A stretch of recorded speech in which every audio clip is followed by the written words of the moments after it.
Marques, Yeah, we've talked about a lot of deep stuff here, but I think I have potentially the biggest question possible for you. sure. Why do you hate OnePlus so much? It's a very valid question. You mean my daily driver that I've been? This has been a question I've seen. Keep your enemies closer, Marques.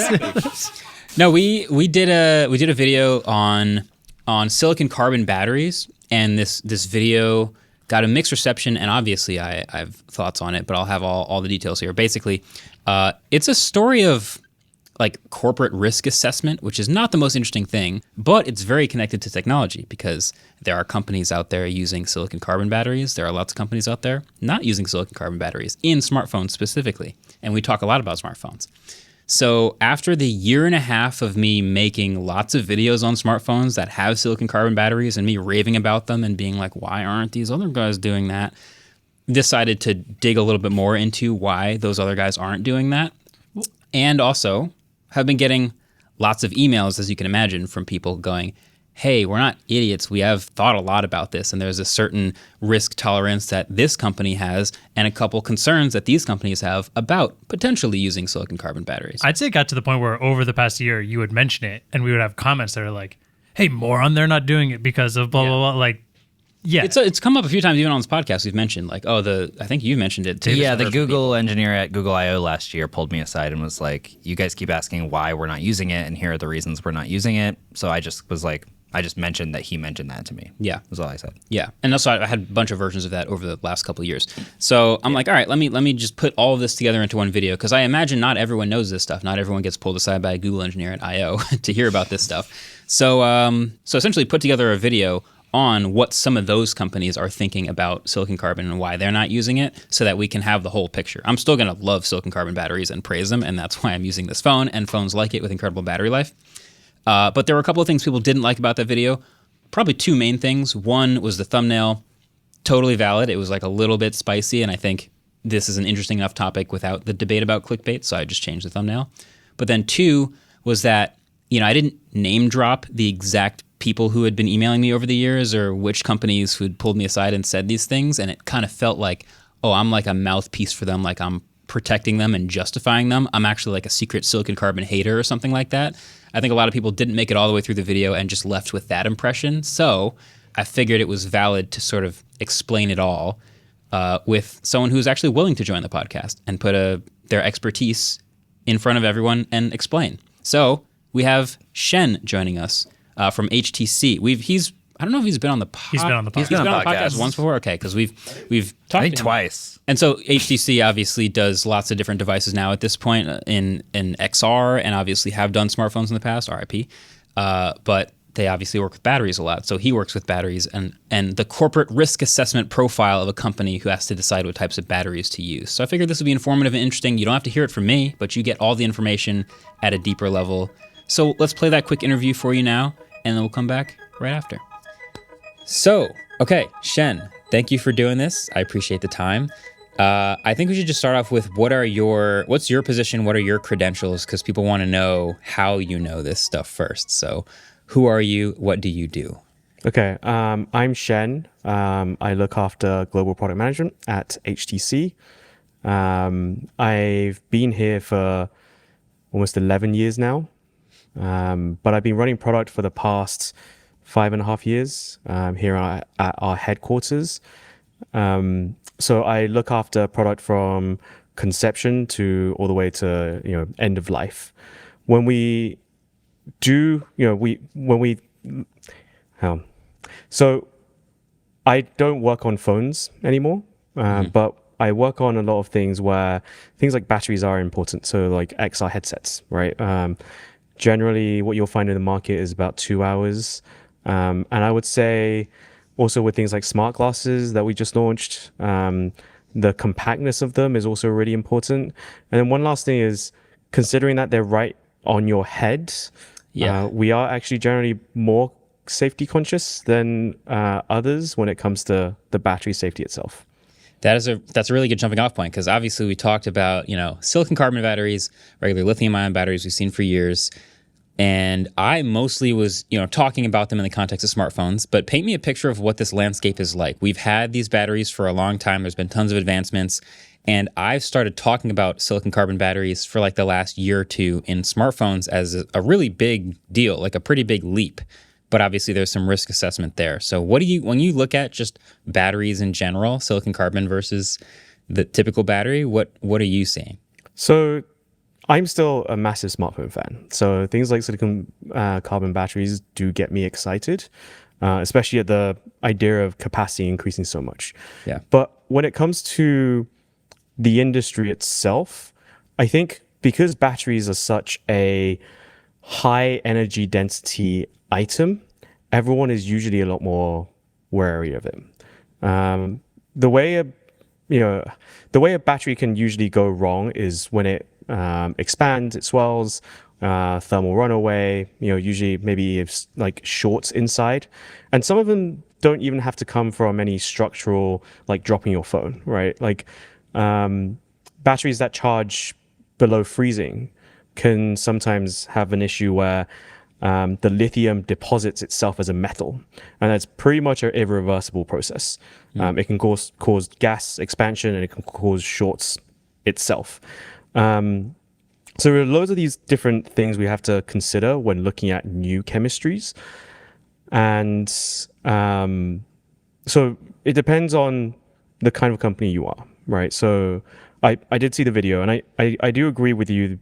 When you are kind of in the top 2 or 3 in terms of market share, it's kind of your race to lose, right? So you're more wary about a mistake happening, especially when you sell tens of millions, hundreds of millions of phones a year. So you're going to be a lot more strict when it comes to safety standards. And sometimes it might just be the thing that you don't want to really risk. And I'll also say, when we look at something like silicon carbon, or even newer technologies like silicon anode itself, while it helps with things like capacity, in terms of battery chemistry, you're pulling a lot of other levers instead. So as you go with more and more silicon, you're actually reducing the charge rate as well. So that is another thing you have to balance. And of course, things like longevity. You mentioned in your video, and it's quite accurate, when silicon absorbs lithium ions as it charges, it swells up, right? And there are loads of ways, there's like nanolithography ways of making sure those particles don't swell up as much. But at the end of the day, it's still swelling, and that will cause, companies to have certain concerns, and they'll want to test these for longer periods of time. So I expect it to be slower adoption there as well. And I would say, a lot of different companies take things like battery longevity differently. Some will make this their number one thing, and you'll realize that they're the ones that don't really increase charge speed that much, don't really experiment with new types of chemistry. And that's usually because they actually care about longevity a lot more than others. I know you won't say it, but I'll say that's the thing we've seen from Apple for years. But what is funny about batteries is like smartphones. I talk about smartphones so much. Like we get very few really exciting new things with smartphones at this stage. Like they're such a mature category. So when we do get something interesting, like a way bigger smartphone sensor, or this really big processor node shift, or a huge increase in battery capacity, that's interesting. So like we pay more attention to it, and we'd like all of our favorite brands and our favorite phone models we're considering buying to be at the forefront of that. But it's not always as simple as just switching to the new thing. I think one thing that was also mentioned in the video that was, it's obviously very complex, and I did a lot of simplification, but is the testing process. And I'm assuming this is obviously very important to you because you're putting batteries on people's heads. Like, what is the process of testing, charge cycles, and for longevity? What is the process like at a big company when trying to assess if a new battery technology is potentially worth it? So usually when it comes to safety, we work with the battery vendor themselves to come out with safety guidelines. And actually most companies have roughly the same kind of guidelines, the same kind of tests. Some may just pull the criteria a little bit higher. You'll usually see battery specs, for example, like it'll retain 80% of its charge after 800 to 1,000 charge cycles. Yeah, we see that. Things like that. Yeah. But one other thing is, when you have a new product, the way it fits in also makes a difference in terms of how you should test it. I'll give you an example. When it comes to battery tech, when it comes to fitting a battery itself, your manufacturers will always leave kind of an expansion space between the battery and the actual housing, because batteries will expand. They'll expand with temperature. They'll expand over time, right? There's always going to be a little bit of off-gassing potentially that can happen. And a lot of the time that's within a acceptable range, and that's why you leave that expansion space. It's mostly when that expansion goes beyond what that expansion space allows that you'll see your phone kind of splitting apart. So we'll test for a lot of different things. We'll test for, different temperatures. Even during shipping, we have a thing called thermal shock where, something might go from minus something degrees to something that's really hot and really humid. Whoa. So those are things that you kind of have to test for all kinds of products. But I'll still say there are a lot of things that is really hard to test for. There are 20, 30 different combinations that are going to happen, but how do you test those over a long period of time, right? If you're testing it you can accelerate certain tests, but at the end of the day, you'll always realize you have a certain blind spot when it comes to real world usage. So that comes back to what I mentioned. It's all about how do you want to play that risk. Yeah, I mean, like I said, there's a lot of variables, and maybe if it's in something that's it's used in less environments or less situations, then maybe you don't have to test for as many variables. But a smartphone is like, it's with you everywhere. Like there's a trillion different things that can happen to it, from temperature to pressure and environments and stuff. So it does seem, I don't envy the task. It seems like a very detailed, complicated one. My last question for you is just, what else do you think people should know about batteries in general? Like it's a complex thing. There's chemistry, there's physics, there's a lot involved. Is there anything that maybe is commonly looked over by people buying smartphones, maybe in just when comparing one smartphone to the other? What do you think people should know about batteries that they probably don't already? I will say one thing about I'll say one that's kind of more supply chain oriented first. And that's specifically, usually with new tech, you have this one issue where not many people are making it. If, from HTC's past, we have rules in place where we are required to kind of second source everything. And that's for a few reasons. Sometimes, you don't want one vendor for a really cheap component to go out of business or to have an issue and then impact your entire business. Sure. Sometimes it's that, but sometimes it's also more malicious. You have competitors in the space that will attack your supply chain to try and stop you from going to market. That happens more than you'd expect. That is so. weird. Yeah, so as a big company, whenever you look at new tech, you're going to want to try and second source everything. I mean, in HTC, the only exception by default is the CPU, right? Because mostly in a phone, you're not going to find a second source for like a Qualcomm chipset. Sure.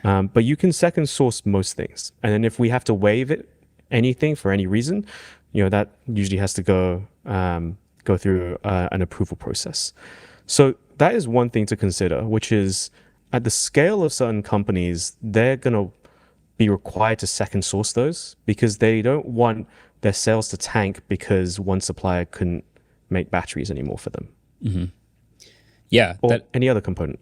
Yeah, that is really interesting you bring that up because that's been a story sometimes every once in a while in the past. There will be a big enough noticeable difference between maybe a single component from two different suppliers, and that'll make a headline like, ooh, I got the iPhone with the LG display, or I got the iPhone with the Samsung display. And you can actually measure a difference. And it's kind of rare that happens, but usually, people are pretty good about matching the things together. But that is a fascinating story too. Yeah, I would say most manufacturers will have the same specs for those different companies. Yeah. To try and make sure that it isn't noticeable. But every now and then you will somewhat notice it. So that's kind of the supply chain side. And then, yeah, I think the one thing about batteries is coming back to there are so many different levers, right? And you might want capacity, but the next person's going to want charging speed, right? You might be able to have both, but there's a trade-off somewhere. That trade-off could be longevity. I don't think any battery manufacturer will make something that is below what industry safety regulations are. But what I will say is those tolerances will sometimes change how they fit in a product, also impact how it's tested. And different companies will just have their different priorities. And at the end of the day, that is going to be one of the key reasons why they choose a specific battery over another. And it sometimes could even just be cost, right? Memory is going up crazy, right? Yeah. We've been having meetings about memory for all of our products. Like almost any product with a processor is going to have some sort of memory in there. And we're trying to figure out, okay, what else could we do without having to increase prices for certain things? And sometimes, and I'm sure someone in 2026 will end up making a decision that they're not going to invest as much into the newest technologies because they don't want their retail price to go up. Yeah, like I try to, this has come up now that we've like started to make our own products where we realize how many decisions go into these products and every lever is just a trade-off with something else. I am rooting for silicon carbon batteries to become, like we haven't had, thankfully, any issues with them. Longevity seems to be totally fine so far. But, batteries, even just within batteries themselves, have different levers. It feels like an oversimplification, but a lot of things come down to just like capacity, charge rate, and longevity. Pick two. That type, and that's not even with price and like all the other things. Like there's tons of different levers that will flip based on what your priorities are as a company. But yeah, I'm hoping for good things. You might not know what that lever will look like. If you pull the other two, you don't know what that longevity lever is going to look like until you've seen that thing run through its entire life cycle. So I would say like those that aren't using silicon carbon batteries, I wouldn't say any of them are rooting against it at all. Right? As long as nothing happens to it in whatever their time frame they're observing it, like I'm sure it's going to be within those discussions. I'm sure it's in their discussions now, but at the end of the day, when they make that decision of which one they use, they're choosing the levers that makes the most sense for them. Awesome. Well, this has been super helpful and insightful, and I'm sure we'll have you back on the podcast at some point, maybe even back in the studio, but we appreciate the insight. So thanks as always. Thank you. All right, so that was it. Thank you again to Shen for spending the time. Obviously, he's a very busy person, and being in charge of a big company like that, there are tons of things to consider all the time. It was cool having the facts from him and the expertise. And again, the risk that we're talking about is not just like the specific safety risk of one technology, but it's like a corporate risk, it's a financial risk, it's a longevity risk, it's all sorts of things that come with the choices, the levers you pull to use different technologies. So I thought that was interesting to hear. Yeah, I think a pretty common comment was along the lines of like, well, Apple and Samsung aren't going to risk spending more money on it. It's like, yeah, that's part of the risk assessment thing is like it costs more money, potentially has way more money. You think about Note 7, I mean, how much money Samsung probably lost about this? Like, yeah, all these companies care way more about bottom line and money than they do any of us and getting the best features. So, yeah, I thought that was pretty obvious. But I am reminded that the guy at I/O that told me the reason Google didn't use them at the time. Again, this was a year ago. Things might have changed since then. It was 2 years ago. Maybe it might have been 2 years ago. It might have been 2 IOs. years ago. Might have been 2 I/O. To Google I/O we go. What? Old McDonald, bro. that's what he said. Yeah. Like the Hamburglar, yeah. Anyway, so at the time, he wasn't saying that like they're more likely to explode necessarily. What he had told me was that their longevity, they started to lose their total ability to charge to 100% much quicker. And after 2-ish years, the degradation was a lot higher. I am aware, like from 2 years from then, they've actually made the technology quite a bit better. They have made the chemistry a lot better so that it maintains a lot of charge cycles. I think OnePlus has put out a lot of kind of like technical stuff about this and how they're able to actually maintain like 1,000 charge cycles for silicon carbon, which is a lot better than some people. Yeah. So that's really important. Stuff changes. This like assessment of the technology will be constantly changing, and then the way that these companies decide whether to use any of this stuff or not is also constantly changing. So as it gets better, like, okay, one of the big points in the comments was, well, we haven't had any issues so far with silicon carbon batteries, which is great. That's really good news for potentially getting them sooner in everyone else's phones.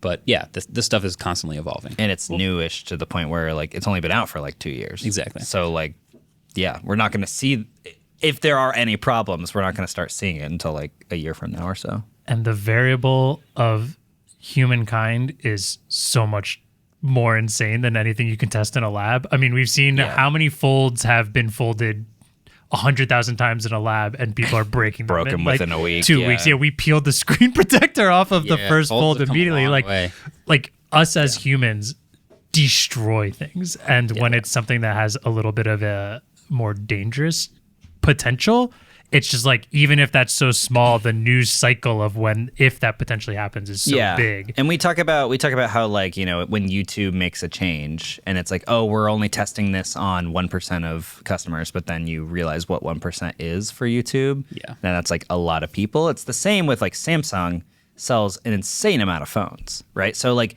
if 1% of their phones have battery issues, that's a way bigger story than 1% of like the amount of phones that Google sells having battery issues. Yeah, that's exactly. And what Shen was talking about, like if you're pretty confident that the issues with your phones are 1 in a million and you only sell 500,000 phones, you feel pretty good about that. Yeah. But if you're Samsung and you sell tens of millions of phones, the risk profile is different. Mm-hmm. And are also like, you're just leading everything already. Like, why change anything? I'm already making plenty of money and people aren't switching off me. So why would I give them anything else? Are you just talking about the S26 now? I think yeah, literally. That was maybe the most like impactful line that he said to me, which is like, it's your race to lose. Yeah. In all these other competitive markets where there is no true like number one runaway with a high market share, they're all very competitive, and that's way more exciting. You get way more advanced product really quickly.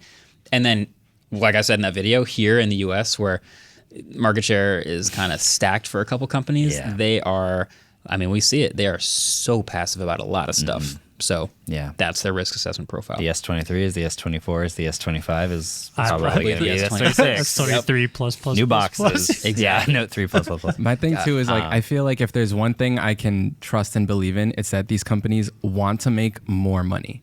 So if there's really good. If there's an opportunity for them to use this new battery tech, they're gonna do it as soon as possible. If they think it'll like drive the market share. Yeah. Exactly. I mean, the whole reason that Samsung is making a foldable, allegedly making a foldable to compete with the iPhone foldable form factor, is because they know it will make them money.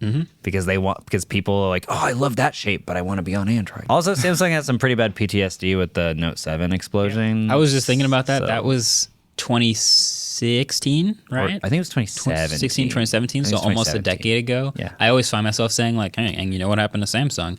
But for some 15-year-olds watching this, they actually don't know what happened to Samsung. So yeah. A lot of people might not even know what the Galaxy Note was. Exactly. Yeah. Part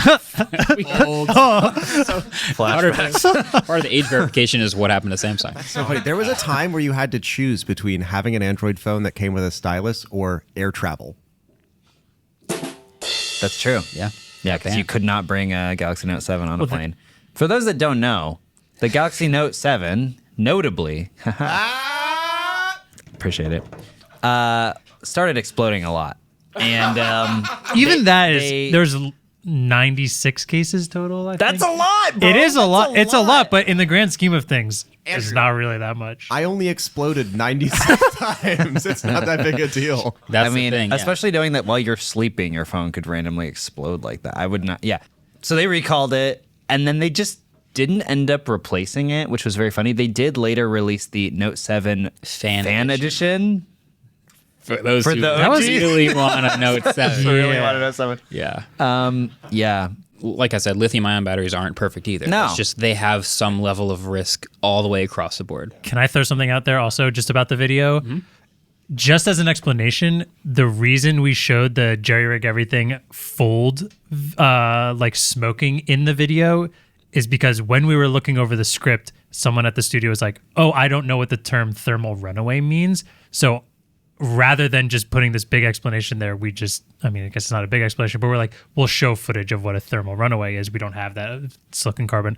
Yeah. I totally get why people think that felt targeted, but that was not the purpose I think of it. The mentality that a lot of comments that we're seeing in some reaction videos people made, a lot of it came from the original thumbnail, which was people going, oh, this is a hit piece against silicon carbon, which if you ignore every other video I've ever made is a reasonable take. But now that the thumbnail has changed, the packaging makes a lot more sense. We are explaining the risk assessment, not going, hey, silicon carbon bad, lithium ion good. So if that was your thought, now you know. And the risk assessment, again, is mostly about pricing and longevity and less about exploding. Exactly. Which a lot of people thought it was about exploding, but it's not. So there we go. Can I say a random thing that Shen pointed out that I thought was interesting? Yeah. Was the more he was talking about it, I kind of like in my head tried to visualize what these levers are that he was talking about that you have to like pull and push or whatever. And it just reminded me kind of like an exposure triangle, like with cameras. Like the more of one thing you do, the less of the other, like charge cycles or capacity. And it's like, eventually we'll have Sonys that can just see in the dark, but. But it was also a good point because it's like an exposure triangle where you have to take 10,000 pictures before you can see the light meter. Yeah. You know what I mean? Because like he made that really good point that it's like you can play with the longevity lever or the charge speed lever, but you don't know what that third lever is going to be like until you've had these batteries used for a while. For years, yeah. Hey, thanks for watching this clip. I have a feeling that whatever I said in that clip was kind of a hot take, so do me a favor, and if you agree with my take in the clip, give us a thumbs up on this video. If you don't agree with my take, leave a comment down below. Thanks.